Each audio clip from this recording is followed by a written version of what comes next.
UP के चुनाव में जी चंदा चोरी की बात अखिलेश यादव की टीम लगातार कर रही है। जी चाहे नक्सलवाद का मुद्दा आ जाए, चाहे जेनजी आ जाए, इनका मीटर घूम के चंदा चोरी पे आ जाता है।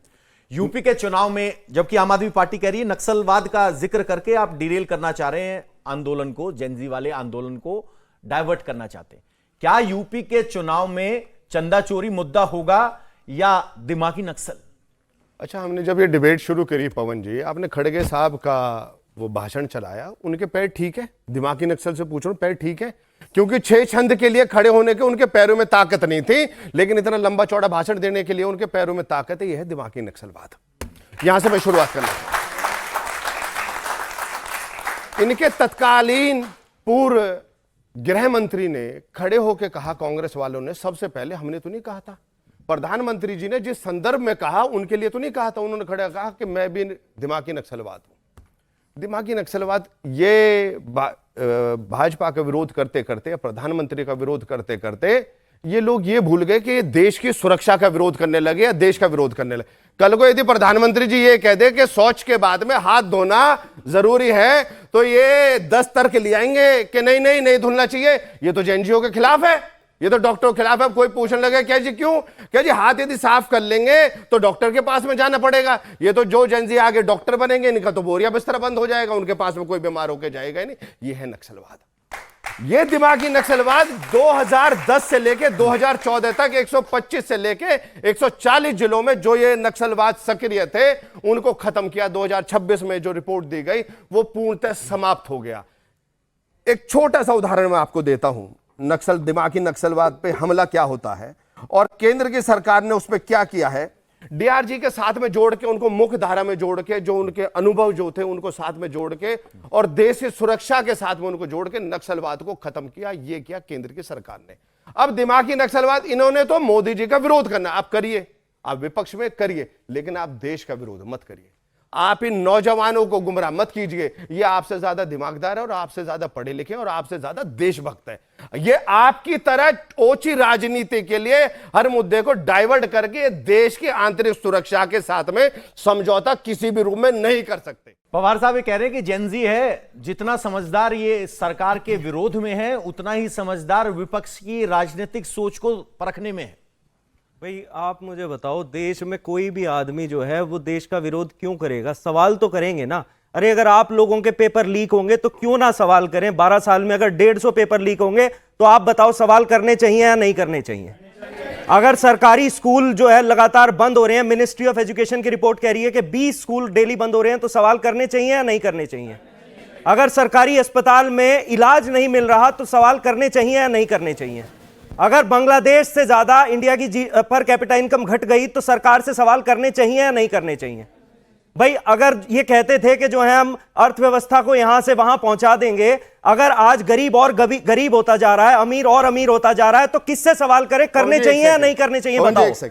जो राम मंदिर पे वोट मांग के आए थे, अगर उनके कार्यकाल में वहां डकैती डल रही है और डकैतों को बचाया जा रहा है, तो सरकार से सवाल करने चाहिए या नहीं करने चाहिए? बताओ। यहां की सरकार से करें या अमेरिका की सरकार से करें या बांग्लादेश की सरकार से? बताओ किससे करें हम? किसने भाई भारत की सरकार से ही तो करेंगे ना सवाल तो भारत की सरकार से ही करेंगे ना।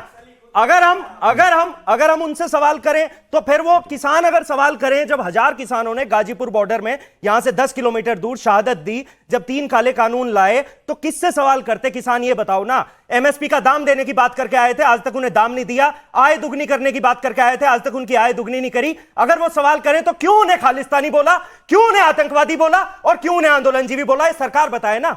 जब आप लोग वहां 30 दिन शांतिपूर्वक प्रदर्शन कर रहे थे और संसद से 200 मीटर दूर इनका पूरा मंत्रिमंडल बैठा था, तो क्यों झांकने नहीं गया वहां? क्यों उनसे सवाल पूछने नहीं गया कि आपकी क्या समस्या है, हम समाधान देंगे? और अगर वो सवाल करें तो उन्हें ये युवाओं को वायरस बोलते हैं, 22 सवाल हो गए, देशद्रोही बोलते हैं। 22 सवाल गिनवा दिए, 22 सवाल गिनवा दिए। कह रहे हैं कि हम तो सिर्फ सवाल पूछ रहे हैं, आप सवाल पूछने पर हमें नक्सल कह रहे हैं।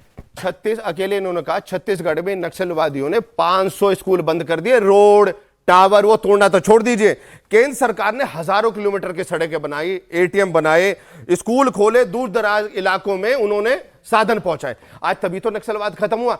वो तो खत्म कर दिया केंद्र सरकार ने, लेकिन इन दिमागी नक्सलियों के दिमाग में से गंद कौन निकालेगा? इनके गंद निकालेगा यही जेनजी, जब इनसे सवाल पूछेगा। सवाल वो कह रहे हैं कि हम तो Can I सत्ता से respond? सवाल पूछे जी। बिल्कुल ठीक बात है। इन्होंने जितनी भी बातें कही मैं पूरे तरीके से सहज से स्वीकार करता हूं कि हां सवाल पूछे जाने चाहिए। उन्होंने 22 पूछे, मैंने 22 सेकंड के लिए भी तो नहीं रोका। लेकिन और हिंदुस्तान में जो गलत चीज है उस पर डिस्कशन होना चाहिए। लेकिन मेरा बच्चों से सवाल है कि आजाद हिंदुस्तान के बाद से 60 साल तक हिंदुस्तान में मात्र 7 एम्स थे, भाजपा ने 12 साल में 23 बना दिए। तारीफ होनी चाहिए कि नहीं होनी चाहिए? बताइए।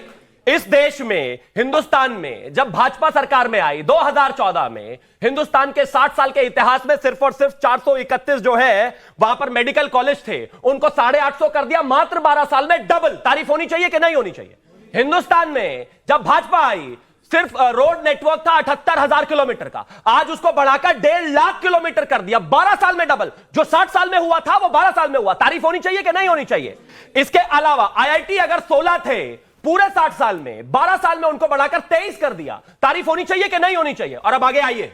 इन्होंने कहा जीडीपी, हिंदुस्तान 6.4% की स्पीड से बढ़ रहा है जीडीपी ग्रोथ से। अमेरिका 4.5, दक्षिण कोरिया 2.5 और जापान इसके अलावा 4.5। जितनी भी टॉप 5 कंट्रीज है सारी उठाकर देख लीजिए, सब हिंदुस्तान से कम बढ़ रहे हैं। हां, हम काम कर रहे हैं इसमें और इस पर तारीफ भी होनी चाहिए, कोई मना नहीं कर रहा। अब आते हैं पेपर लीक पर। हां बिल्कुल, पेपर लीक पर सवाल तो होना चाहिए, लेकिन बाबू झारखंड में भी होना चाहिए। जबान सिल जाती है क्या वहां? या दिल्ली दिल्ली देखते हो आंखें खुलती है दिल्ली और उसके बाद आंखें बंद? बोला करो। झारखंड में अभी बच्चे धरने पर बैठे थे, उन पर 600 एफआईआर हो गई, 100 हुई नाम दर्ज और 500 हुई बिना नाम के। बच्चियों को मारा पीटा, वो एफआईआर अभी तक विड्रॉ नहीं हुई। किसी एक आम आदमी पार्टी के नेता का ट्वीट अगर मुझे दिखा दे तो मैं अपना नाम बदल लूंगा। जो दिल्ली के लिए 500 बार बोल रहा है, झारखंड के लिए जबान क्यों नहीं खुल रही? किसी और चीज के लिए नहीं, स्पेसिफिकली एफआईआर वापस देने के लिए। कल परसों ये हमारे जो है राहुल गांधी जी यहीं दिल्ली में बैठ के नौटंकी कर रहे थे एक बच्चे को लेकर। ये एक बच्चा आपको दिल्ली में दिख गया और जिन 600 बच्चों पर झारखंड में एफआईआर है, उसके लिए बोलोगे या चुप हो जाओगे? क्योंकि वहां सरकार है तो चुप बैठ जाते हैं। झारखंड में पेपर लीक हो तो चुप बैठ जाते हैं, पंजाब में पेपर लीक हो तो चुप बैठ जाते हैं, कर्नाटका में पेपर लीक हो तो चुप बैठ जाते हैं। क्यों नहीं करवाते रेजिग्नेशन? दिल्ली में तो हुआ रेजिग्नेशन, झारखंड में एज इट इज करा देते। अगर करना है बराबरी तो बराबर करिए, ड्रामा मत करिए इस तरह। राजकुमार राजन जी, आप भी सहयोगी हैं झारखंड में और आम आदमी पार्टी भी सहयोगी है।